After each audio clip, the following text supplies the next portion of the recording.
Okay, here we are again. I wanted to do a really quick tutorial on these cool Halloween blood drips.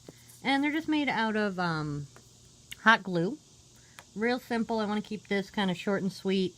Sounds like they've stopped mowing lawns in my neighborhood, but the cicadas are a little aggressive today. We've had a lot of rain this summer, so I think they're in the mood for love, so they're really loud. But anyway, so what I like to use is my high temp hot glue gun. And you're going to need a good amount of glue sticks. You do go through a little bit of glue making them. But they're really quick and easy to make. And what I like is they're not too gory, but they add a cool effect to a project.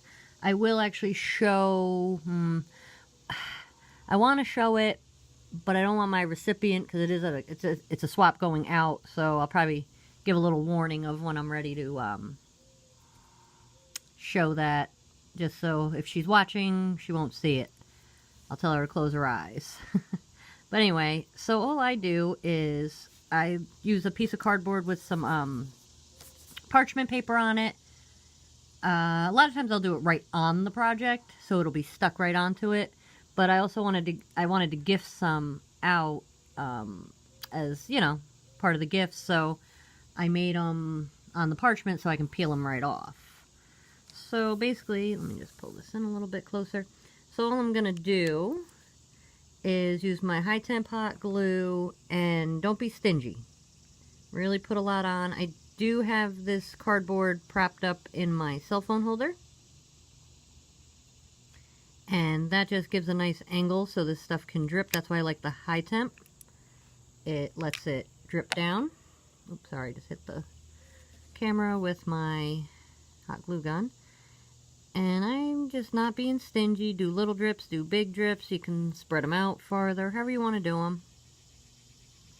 What's kind of fun about Halloween crafts is they don't have to be, you don't got to be all perfect. You can do a lot of freehanding. Because usually the gnarlier it is, and the less perfect it is, the better it looks. You can make these as long or as short as you want.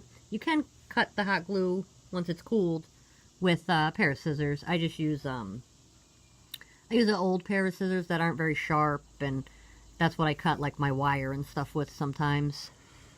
So I'm going to let that one cool. Now I have other ones prepped. I may have to readjust my camera phone here for, yeah, I'm going to have to. So sorry about the camera shake. Bear with me for 1 second. There we go. Just wanted to bring it down low. I am going to let that cool completely. I have one prepped. Here it is. So my next step is I have a perfectly cooled one ready to go. I'm going to take my Dollar Tree sanding block, and I'm going to use the grittier side, and I am just going to give it a quick sand. I just do this to give the, I'm going to use red acrylic paint to paint them red. And it just gives a little bit of something for it to stick to, a little grit, a little grip, a little groove. Just something for it to stick to, because it's just going to smudge around on the flat. And you don't have to get like every edge perfect, because like I said, usually the gnarlier it is. And what's cool is this stuff's like pliable. You can wrap it around bottles. It makes really good candle wax, which you really don't even have to paint when you do them as candle wax. We've done the Harry Potter floating candles with battery operated tea lights, which is kind of cool. Sorry about camera shake. There we go. I mean, I'm just giving it a little scuff. I don't know if you're seeing this or if my hands are just in the way, probably. But yeah, I'm just giving it a little scuff. And I like at the top it gets kind of thin from where it dripped down. It just adds a nice texture. It's different. I'm not going to paint the whole thing. I have one already painted and prepped. I just, you know, I don't know if you really need to see me paint it, but I thought I would try to do step by step here. So yeah, don't be stingy with the paint either. I like to use a nice soft brush, light strokes, put it on a little heavy. 2 to 3 coats to me is good. I do have one more step after I paint. You may not have this product, which don't run out and buy it. I'll tell you when I get to that real quick, I will tell you another substitute or another option. Real easy. I mean, honestly, even acrylic paint, you don't even have to use acrylic paint. If you you've got bright red spray paint, go for it. If you got a good place to do it, the weather's decent, you can even just spray paint them with a nice high gloss spray paint, because the acrylic paint is going to be a matte finish when it dries. I'm just hitting edges and not a big deal. So I'm just going to push this one off to the side, let it dry. Now that's going to need probably 2 to 3 coats, I think is usually plenty. And the acrylic paint does not take long to dry. I do have just a little cup of water here to clean up my brush real quick. So yeah, that's super simple, super easy. Yeah, I mean that one, the one I just did is probably just about cooled, but I have one already painted, ready to go. And that would be this one. So that's after 3 coats of paint. Let me readjust my light. So that's after 3 coats of paint. It's nice and red. Now what I use is, this is the step I was going to tell you that I told you you don't have to do. I have these, they're called rub-ons. It's kind of like the Rub and Buff stuff. It's very similar kind of thing. It's an oil-based product, non-toxic, all of that. Honestly, we've had these for years. I don't even know if you can get them like this anymore. But, you know, it's like that rub stuff you can get in the craft store, but I just use my finger, little digit, and I just rub it over it. What it does is it's red, but it also gives a shine. But if you don't have that, don't get crazy. Use, even clear nail polish from the Dollar Tree is what I was thinking. Would work perfectly fine on these. Might just take a little longer to dry. Rust-Oleum has, I just don't have any. I was going to show the can, but I couldn't find any. Rust-Oleum, we get it over at Home Depot. It's like $4 a can. Has like clear coats that are, which I do have to get because I want to, the project I'm working on, I want to spray the whole thing to protect it. So yeah, you can use, it's a clear coat glossy spray that they sell. Like I said, they have it at Home Depot. It's like $4 a can. They have it in matte finish and glossy. We usually have both on hand, but all it does is it adds a little, just a little shimmer, a little shine, and this stuff actually darkens as it dries, which is kind of cool. As this oil-based stuff, which it does take a long time for it to dry because it's oil-based, but, or an oily substance-based. I don't want to say it's oil because I don't know. I don't think it says any kind of ingredient here. For a gloss finish, use matte spray, let dry, then gloss spray. Wood and porous surfaces, I don't know. Here, just apply with finger, I don't know. Anyway, we'll keep it moving. Just want to wipe my hands off real quick.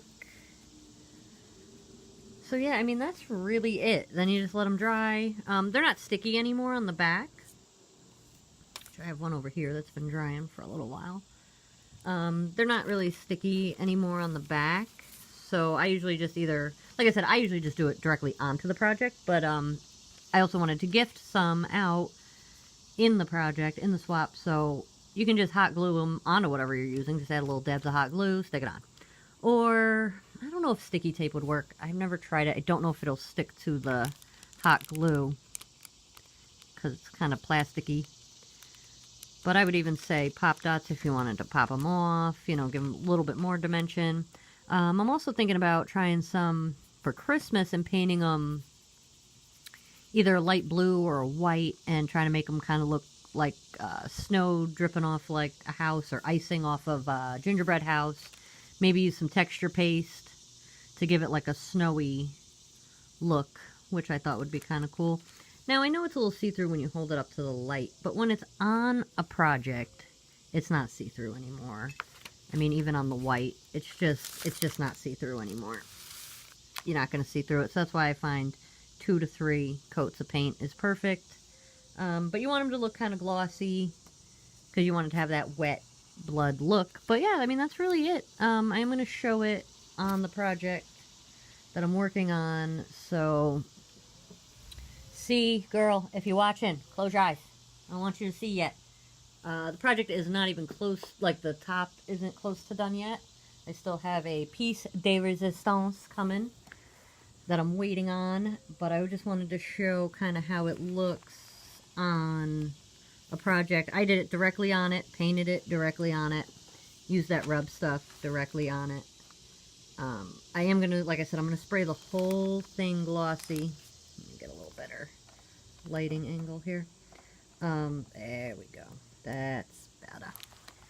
But I definitely really like it. It adds a nice creep factor that I'm enjoying.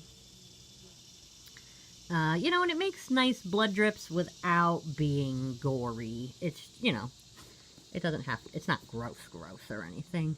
But I think with some glossy spray over top of it, or nail polish, clear nail polish that stays glossy, kind of gives a cool, wet, blood drippy effect. But yeah, guys, that's the project. That's the tutorial. Super quick, super simple. Love it. I like doing this Halloween stuff. It kind of gets me back to my roots of my crafting stuff. I made some really cool props last year. There's great videos on Halloween props. If you're into Halloween, check them out. They're a lot of fun. A lot of stuff with spray foam and Christmas lights and insulation foam, like these big flat sheets of insulation foam that you can build with. And it cuts super easy, really easy to carve and mold, and you know, you melt it with a soldering iron and all kinds of funky stuff. I have some stuff that I've done for the swap that I'm working on for C, but I'm going to do that as a separate video once the whole thing's done. But anyway, guys, that's it. Real quick, real easy, a lot of fun. You can gift them, use them on your projects. It's a lot of fun. But anyway, that was it. Super easy, super simple. Stuff you probably have just lying around. Glue sticks, a little sandpaper, a little red paint, maybe some clear nail polish, or some glossy spray, and you're good to go. You got some really cool blood drips. And what's cool, too, is you can make them any size you want. And you can just cut them with scissors. I just use, like I said, my old beat-up scissors, so I'm not dulling out my good scissors. But it cuts real easy, real lightweight. You can bend them around if you want to do creepy wine bottle. Ooh, that's actually a really good idea. Like a creepy wine bottle, potion bottle-y kind of thing. You can paint them different colors. You can use like a bright green or the purple, you know, witch's brews kind of thing. So it's a cool technique, real quick, real easy. Dries fast because it's hot glue. Acrylic paint dries fast, so you can hit it with a blow dryer if you're being impatient. I am impatient most times. Just keep it on a low temperature. Keep it away. Don't put it in one spot too long. You'll probably melt your glue again. But that's another thing. If you don't get a drip you want or something, or you can probably heat it back up with maybe a heat gun. Maybe a little bit more than your blow dryer. And you can probably get it to run again. But really cool. Really easy. Love it.